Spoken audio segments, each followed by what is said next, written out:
All right, go ahead, hit it.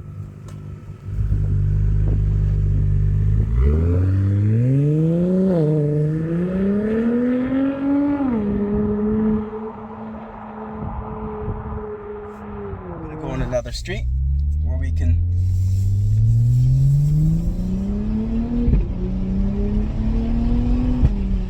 do a little bit more of that. Good morning, everybody. Evans coming to you from IMR down in Dallas, Texas. And we have a treat for you today. This is our first MDX that we're getting in the Texas location.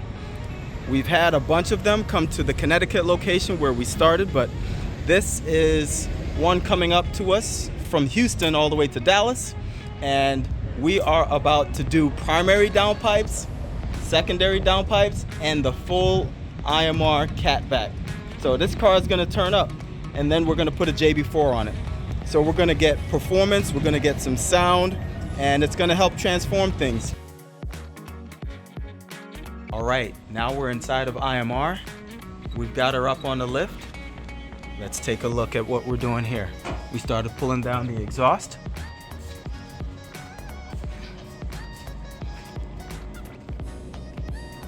And start getting the primary downpipe down next. Way up in there. We're gonna go ahead and just remove that now.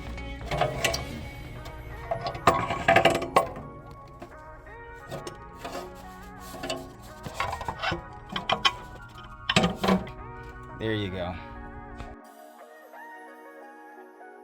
Now there is the hole where the new primary downpipe will go.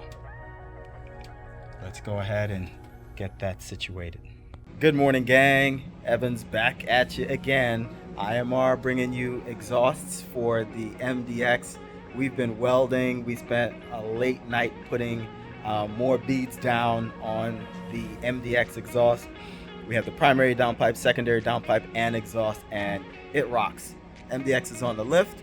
We're gonna go ahead and finish up some last bit of welding, and we will get you some nice video clips so you can hear the sound. It's gonna be fantastic, so stay tuned.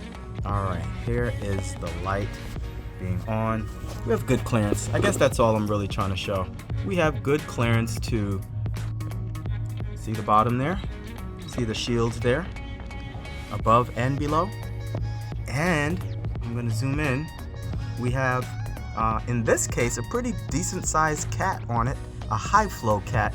We did that so we can, well, it's what the customer requested initially, but we're also trying to help on the MDXs. We know sometimes people can get the O2 sensor fault code a little more frequently than the TLX, so we want to avoid that for customers. So we do recommend that you get the high flow cat option, in particular for the primary downpipe. And again, it's to help avoid the O2 sensor check engine light while maximizing your flow and power gains. All right, we've got the engine bay back to this point where we have the primary downpipe situated. It was mocked up, not completely tightened up here, just to get the orientation done properly. It allowed us to make a minor shift down below when installing it. But what we did was we got the entire bottom end all the way back to the tips situated. And now we've come back to the engine bay. And what I'll be doing is looking to put back on some of the splash shields. As you can see, all of this lines up, and we should have just sufficient clearance on the bottom there to really avoid any kind of rattle. We should be able to mate back up pretty well. We've got the nice little IMR logo still showing there, even after the splash shield's on. And we'll put that reservoir back in place. That's really the only component we had to take out. Over there we have one bolt for the splash shield and another bolt hole and another bolt hole there for the reservoir. So we'll go ahead and put those back in place. And coming up very shortly is our cold start, and we're gonna do some revs and pulls and see how this sounds. All right, so the first thing we're gonna do is a rev, and we'll go ahead and have him do that now. All right, go ahead, hit it.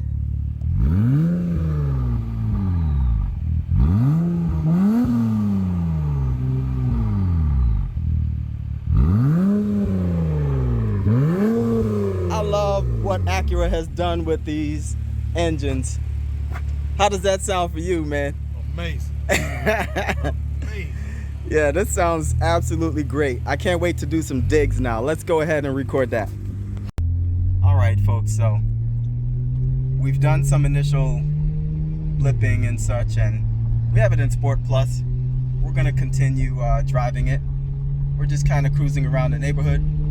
Wanted you to hear a little bit about, you know, what it sounds like in the cabin. So it's not excessive, and you know, we're only going about 30 miles per hour. We have these buildings around us, but you can hear it a little bit, but it's not threatening, it's not excessive, it's a great sound. So I'm gonna go on another street where we can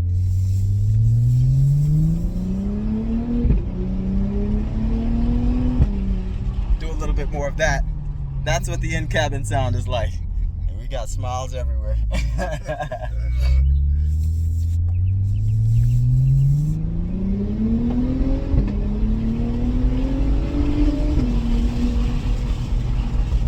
I didn't even floor it, but you know, that felt pretty good already. Let's go ahead and let the customer do a quick pull and record what that sounds like as he moves away from us.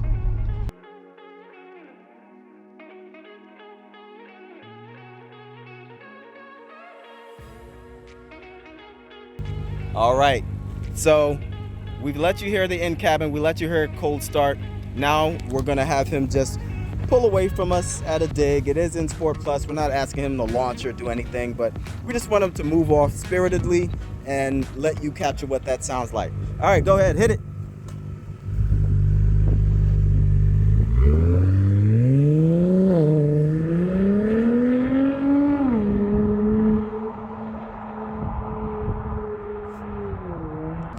Here he comes.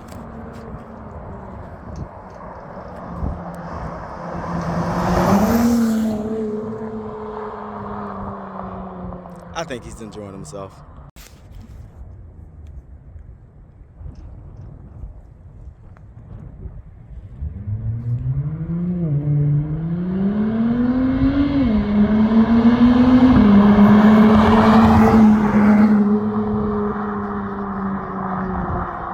Getting some great clips today. It's an SUV, and it sounds better than most sports cars out there on the road. I will tell you that the engineers who designed this did a fantastic job. Hats off to them, because what they've done is put together an engine that makes a symphonic sound. This is just a very beautiful sound.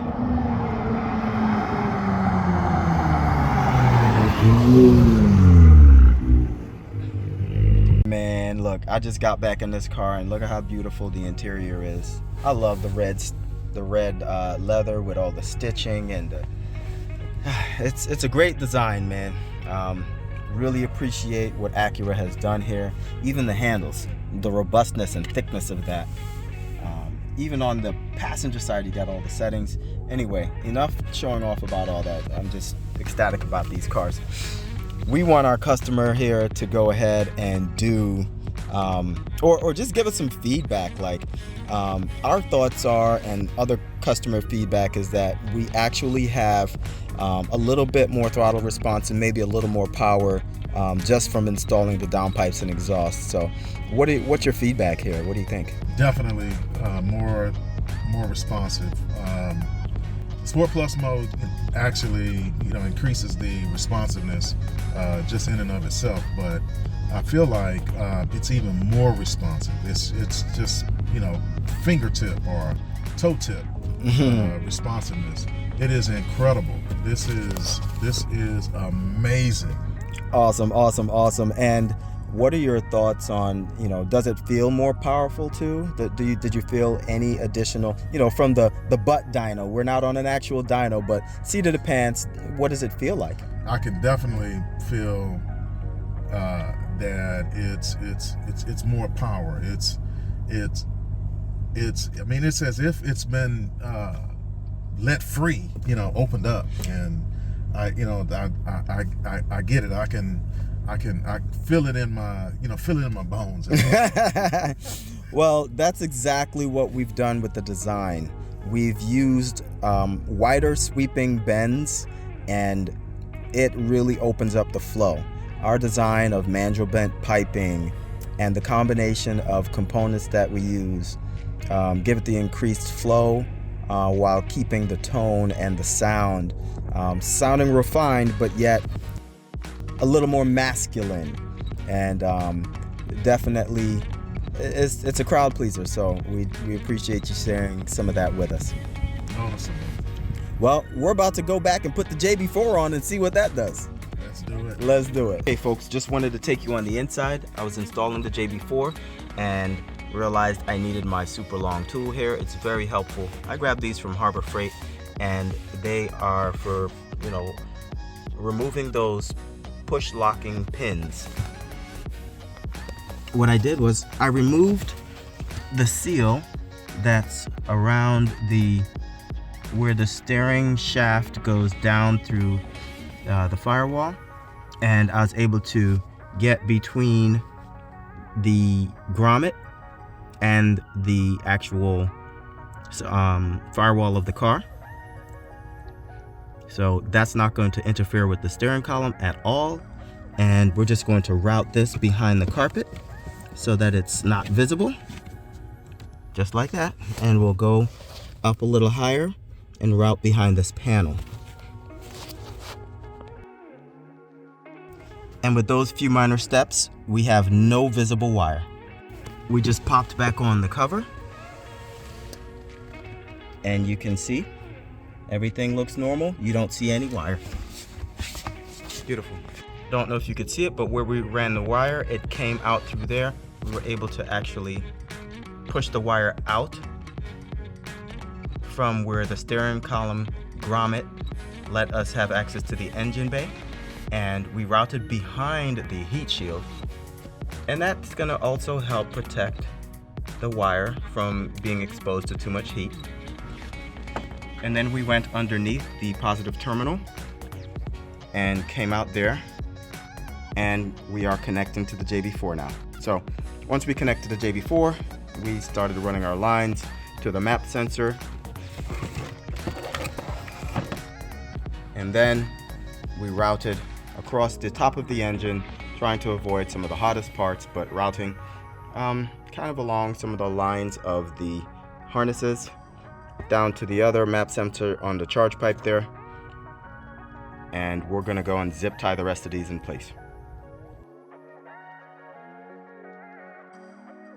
So we've just installed the JB4, and we think that on map 1 it already makes more power. We're gonna go hit it in map 1 and see what it does. Ready? Ready. All right, hit it.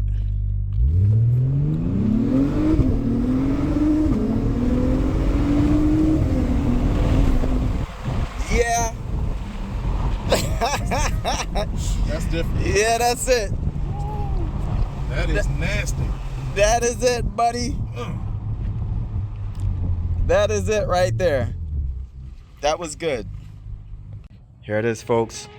We have everything installed. We went ahead and put the JB4 right here on this box using the Velcro, and we diligently flowed all these wires and routed them in such a way that they wouldn't be all messy and all over the place, kind of alongside other things and under the engine cover, protecting everything, and down to the map sensor, as we mentioned before, and the other one further back under that engine cover. Engine bay looks clean, and we still see our IMR logo right in there. So we know we have that flow, we know we have the extra power. The JB4 is in there, kicking up that power just a notch, and we are ready to let this customer go enjoy his car. All right, there it is. Now you know, she might look standard and OEM, but this is one that you're probably not gonna wanna mess with. You never know, you might get surprised, because we know what it's capable of. Shout out to Acura for their work on these Type S's. Tune in next time for more products and information on IMR and what we're doing to help advance this platform.